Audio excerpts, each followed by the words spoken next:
Sinong mag-aakala na isang araw ay tatanggalin ko ang aking original na headphone cover pero nagbabakbak na. Ang headphone cover ko ay may brand na Jabra. Pero hindi ko talaga inakala na kahit binili ko siya ng nasa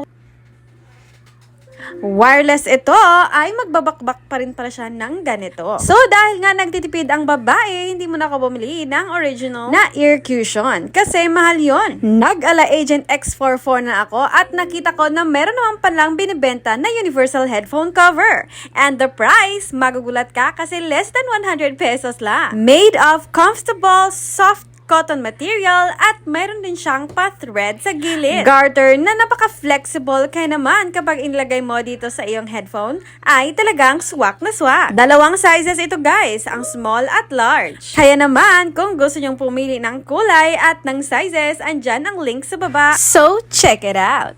Bye!